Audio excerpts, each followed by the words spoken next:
السلام عليكم يا احلى متتبعي قناتي قناه مريم في الكوزينه.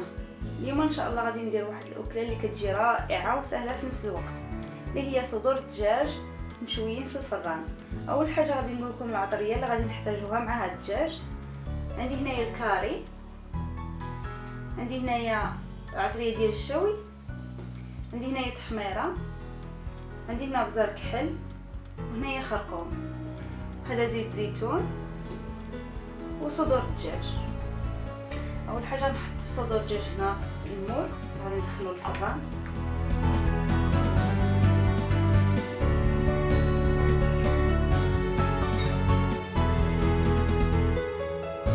غادي نضيف عليه شويه زيت زيتون،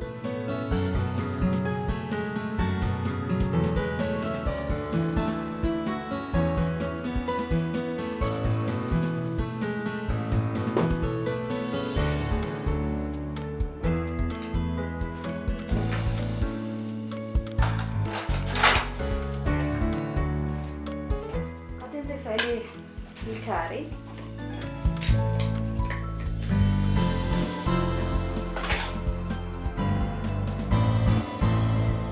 هاد الكاري كيعطي واحد المذاق زوين بزاف لهاد صدور الدجاج هادو. غادي ندير هنا معلقه صغيره ديال الشوي.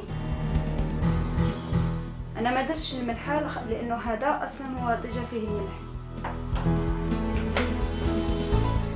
غادي نضيف لها معلقه صغيره ديال التحميره، ما تكونش عامره بزاف.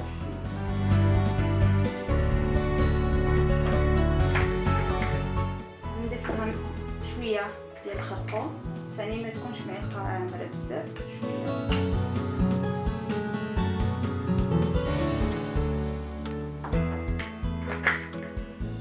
غادي نضيف لها في الاخير شويه ديال البزار كحل.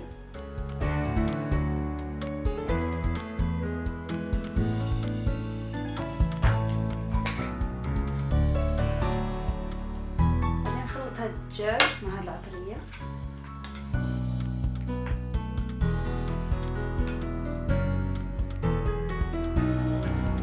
هنا بعد ما خلطت الدجاج مع العطريه غادي ندير له الومنيوم من الفوق.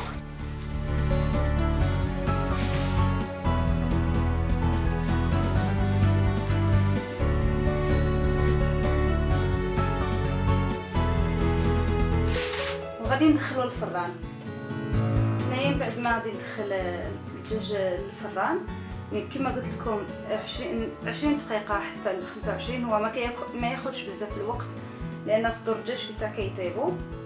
غادي نحيد له الومنيوم، نخليه يتحمر شويه من الفوق. من بعد ما دار الدجاج ديالنا يتشوى، دركا غادي نصايب واحد السلطه اللي كتجي رائعه. اول حاجه غادي نقول لكم المقادير.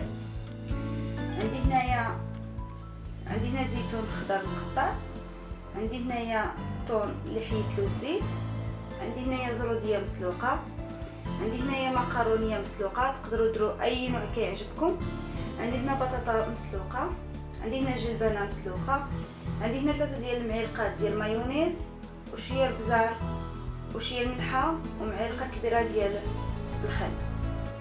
غادي نخلط كاع هاد المكونات.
كتجي لذيذه وغنيه بالفيتامينات. هنايا كما قلت لكم 3 ديال المعالق ديال المايونيز اللي درت معاهم شويه ديال البزار شويه ديال الملحه ومعلقه كبيره ديال الخل. نخلط هاد الشيء مع بعضياتو وغادي نضيفها للخضره.